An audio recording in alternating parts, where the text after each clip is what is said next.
Hi, my name is Cameron Van Sickle, and I'm going to be showing you guys how to properly band a horse's mane for Western Pleasure and Western all-around events today. I'm originally from the Charlotte area and started banding when I was 15 at 4-H shows, and then have been doing it ever since. And for about the past 5 years, I've been doing it professionally.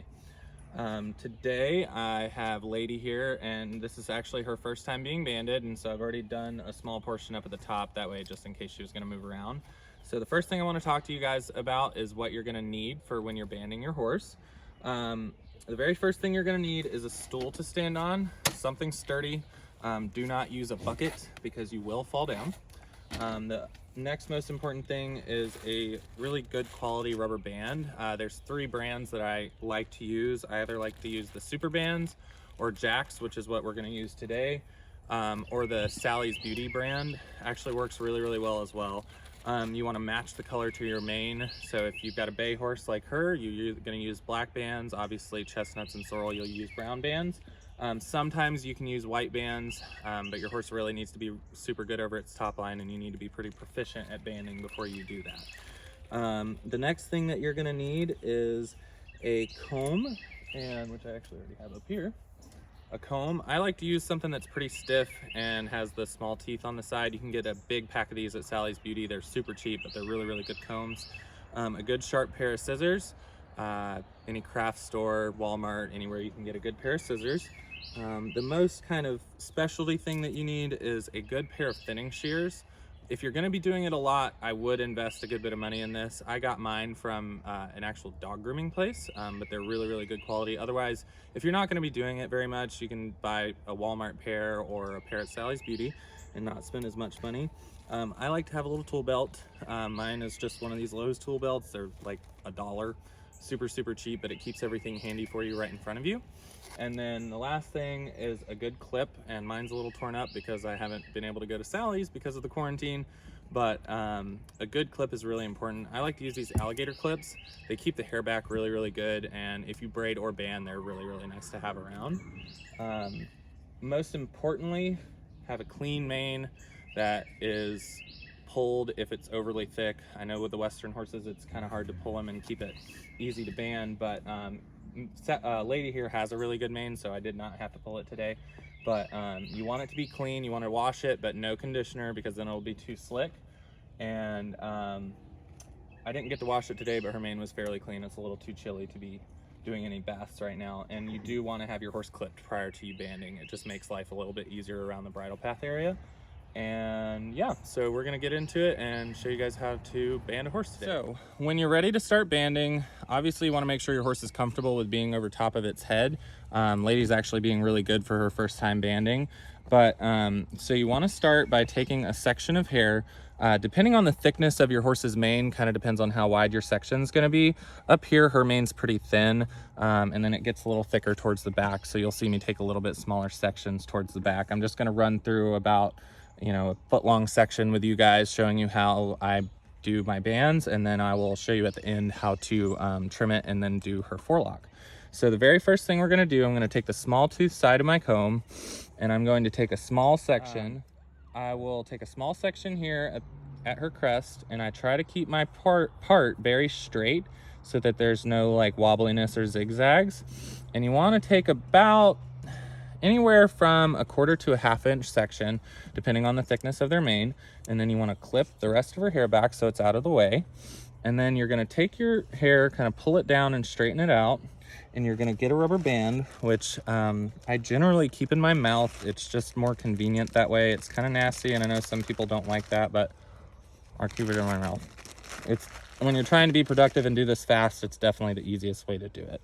So you get used to the taste of rubber bands too. Eventually it'll taste like money. So I take my rubber band in this hand, and I'm going to pull down on that hair, and then you're going to slide your rubber band on and start twisting. The most important part is that I'm not sliding all the way up here to the crest, to the base of that mane. I'm going to slide down about 1/4 to 1/2 inch so that I've got room to stack up, and I'm not going to be cramped up on the top. So as I stack up, I'm twisting and putting each twist on top of the last.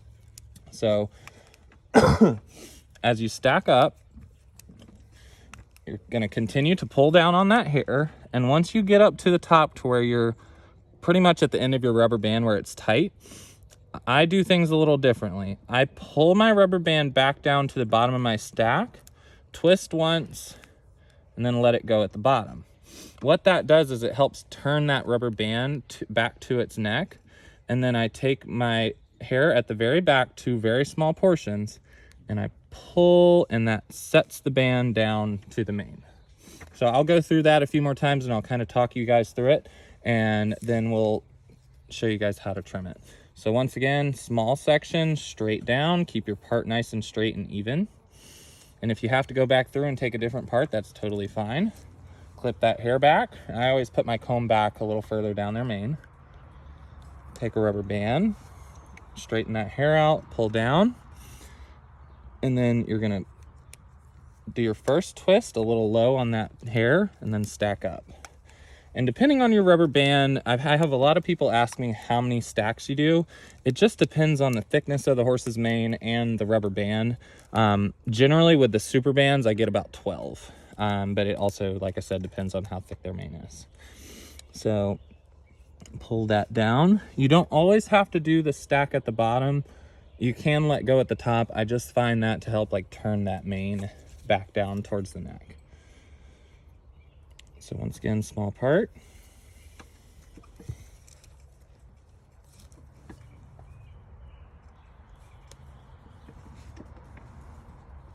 Straighten out that hair. First twist, then stack up. Continue to stack up until you feel like you're almost at the end of your rubber band. So I got a couple more to go. And then once I'm at the top, once again, I'm gonna drag that down one, twist, pull my hair through and let go. And that puts that last loop of your rubber band at the very bottom of that band. And then take the small pieces of hair and pull it to the back. And that helps squeeze it down to the mane and keeping it laying flat, because that's the most important part, and the thing that you guys will struggle with the most is getting your mane to lay flat. That is by far, when I talk to people that are new at banding, that's what they say they struggle with the hardest, is keeping it to lay flat. And that's why it's so important. Instead of taking your whole band and just pulling, that'll make it sit high. You take the hair from the back and pull, and that helps it sit down to the base of their neck. Small section.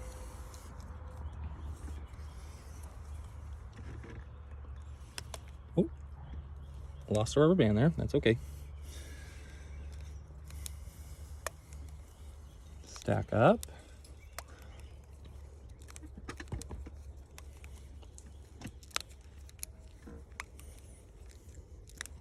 Oh, pull down one, twist once, and let go. And take that hair and pull it back to the back of the mane. And as her mane, so I'm taking that section, pulling that hair back, getting all the rest of the hair out of the way.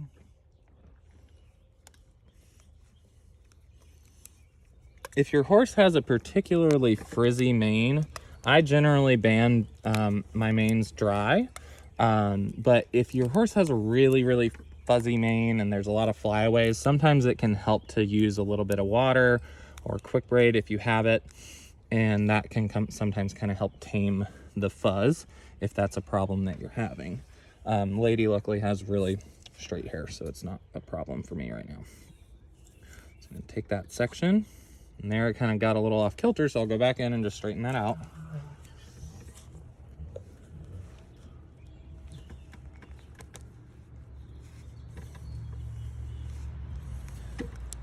Stack up.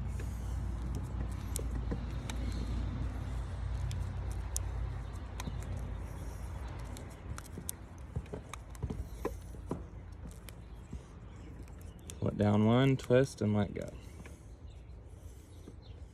Okie doke. I'm gonna do a couple more of these, and then we're gonna cut to me being done with the mane, and I will show you guys how to trim it, because that's one of the most important parts and can make or break a good band job. And the biggest thing is just to continue pulling down on this hair. I can't stress that enough.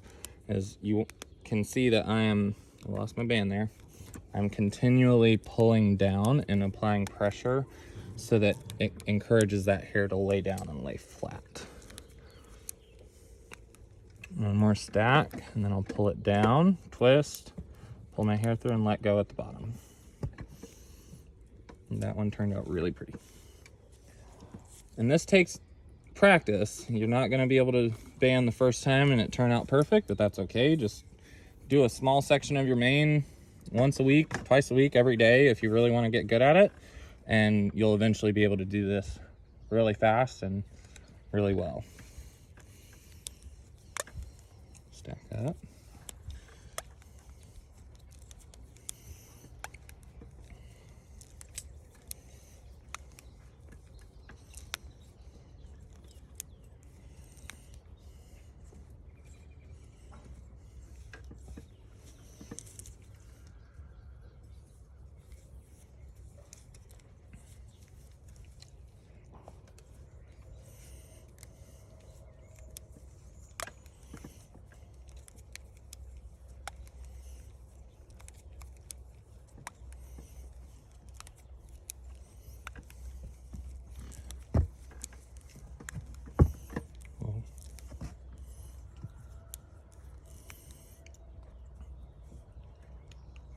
All right, so I'm gonna finish up doing the rest of this mane and I will show you guys how to trim it here in just a second. Okay, so now that the rest of her mane is completed, we're gonna trim her mane.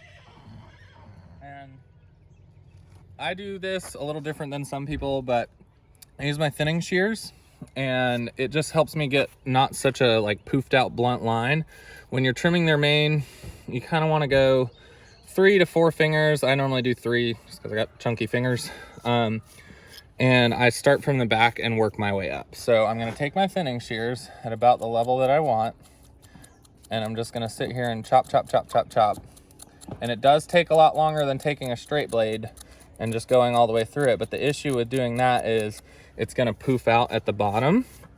So as I cut this, I will kind of run my comb through to make sure that I'm getting all the hairs. And you can kind of see with the thinning shears, you kind of involuntarily move up and down a little bit, and that helps taper the ends and make it not such a harsh line. It's still going to be a blunt line because that's what you want, but it's not going to poof out like it would if you were to use just straight blades. So I'm going to take my thinning shears, and these are really good shears. Sometimes the cheap ones don't cut through so fast, but it might take you a little bit of time. So basically just follow this the whole way through the mane, and once you're done, you can take your straight blades and just trim any of the little flyaway parts as you're done. But it does take a little bit longer to do it like this, but the result is always a lot better. And you can, after you're done trimming, you can kind of go through and pull on your bands and straighten things out a little bit if needed. So I'm just gonna finish this up, and then we'll move on to the forelock, and I'll show you guys how to do that real quick, and then we'll be done with our video. And if you guys have any questions, you can ask in the comments and I'll do my best to reply. Or if you want to shoot me a message on Facebook, or I've had people FaceTime me while they're doing their manes, and I can help you guys out that way too. But always willing to help. And sometimes when you get up here to the top, your horse will kind of want to move their head a lot, so I will kind of just hold on to him a little bit, especially because it's her first time. She's actually handling it quite well.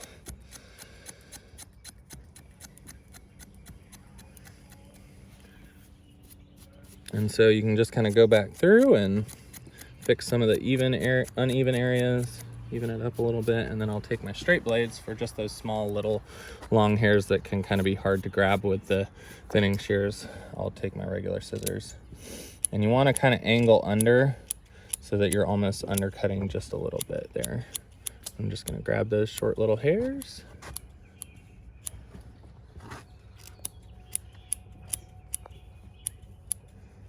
Another reason I don't like to use the straight blades for the whole mane is if for some reason your horse has some particularly long hair, you'll end up taking little jags out of it.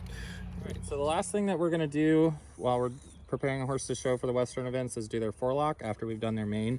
I generally like to do this the morning that I show just because it doesn't stay as well as the bands do. So I'm going to take a section of hair up the top of their forelock, and I'm basically just going to put the bands in just like I did. And you can sit here and band it just like you did before. Stack up.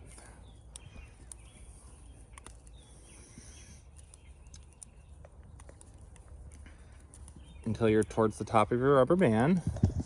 And then you're gonna pull it down one and pull your hair through just like we did on the mane. But then you're gonna take a section right underneath and include that hair from the top portion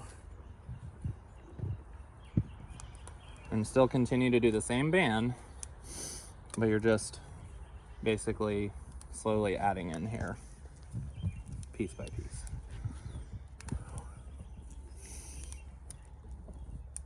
But with these, you don't really do a lot of pulling down until you get towards the end. You can lightly pull, but you don't want to pull too hard on this. So there's some people that have a little bit of different superstitions. They like to do a certain number of bands. I like to do a lot, but I'll just show you guys a simple way to do 3. And so the last one, you grab all of the hair and do the same exact type of twist with your band. When it gets tight, pull it down one, pull the rest of the hair through, and then you just want to take your hair at the back, just like we did the bands, and pull it down so it lays flat. And that is how you guys want to band. You can show them the rest of the way down the mane. And that is the finished product. And that's kind of what you want it to look like, laid down flat and evenly trimmed. And you're ready for the show pin. Thank you.